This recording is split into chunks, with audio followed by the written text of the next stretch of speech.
Hi అండి. రేపటికి Nifty bank Nifty యొక్క సపోర్ట్ అండ్ రెసిస్టెన్స్ లెవెల్స్ అనేది ఈ వీడియోలో తెలియజేస్తున్నాము.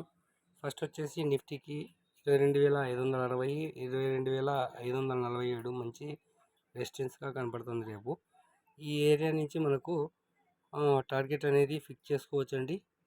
ఖచ్చితంగా ఇక్కడి నుంచి మనకు ఇక్కడి వరకు అంటే 310 వరకు 300 వరకు మనము టార్గెట్ అనేది ఫిక్స్ చేసుకోవచ్చు.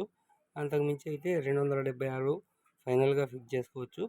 మనం ట్రేడింగ్ అనేది ఇక్కడ క్లోజ్ చేసుకోవడం జరుగుతుంది. ఇక్కడ ఎంట్రీ అనేది 560 దగ్గర ఎంట్రీ అనేది చేయడం జరుగుతుంది. ఫైనల్గా వచ్చేసి 306 నేను క్లోజ్ చేసేదానికి ఉన్నాను. ఒకవేళ గ్యాప్ డౌన్ అయినా నేను 276 దగ్గర బయింగ్ ఆపర్చునిటీ అనేది తీసుకుంటాను. ఆ బయింగ్ ఆపర్చునిటీ మళ్ళా 447 వరకు 22,447 వరకు నేను ఒక బయింగ్ ఆపర్చునిటీ అనేది తీసుకోవడానికి వీలుగా ఉంటుంది. ఫుల్ గ్యాప్ డౌన్ అయితే. అదే గ్యాప్ అప్ అయితే మాత్రం నేను ఖచ్చితంగా ఆ ఏరియాలో సెల్లింగ్ ఆపర్చునిటీ అనేది తీసుకుంటాను. 560 నుంచి 306 వరకు మనము ప్రాఫిట్ అనేది బుక్ చేసుకోవచ్చు. అలాగే బ్యాంక్ నిఫ్టీ లెవెల్స్ కూడా చూసుకుందాము. రేపటికి బ్యాంక్ నిఫ్టీ వచ్చేసి నేను 49,064 దగ్గర ఒక సెల్లింగ్ ఆపర్చునిటీ అనేది రావడం జరుగుతుంది.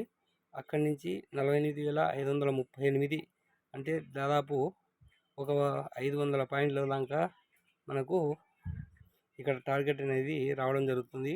కాబట్టి ఈ ఏరియాలో మనము 49,064 దగ్గర మనం సెల్లింగ్ ఆపర్చునిటీ అనేది తీసుకుంటే 48,538 అనేది మన అల్టిమేట్ టార్గెట్ అవుతుంది. ఒకవేళ గ్యాప్ డౌన్ అయితే 538 దగ్గర ఒక బయింగ్ ఆపర్చునిటీ అనేది నేను చూస్తాను. ఎంతవరకు అంటే 48,900 49,000 వరకు మనం ఒక బయింగ్ ఆపర్చునిటీ అనేది 49,020 వరకు అనేది ఒక బయింగ్ ఆపర్చునిటీ అనేది చూడొచ్చు. కాబట్టి ఈ లెవెల్స్ మీరు డ్రా చేసుకుని రేపు మార్కెట్లో ట్రై చేయొచ్చని నా అభిప్రాయం. ఈ వీడియో మీకు నచ్చితే లైక్ అండ్ షేర్ చేయండి. ఓకే, థ్యాంక్ యూ అండి.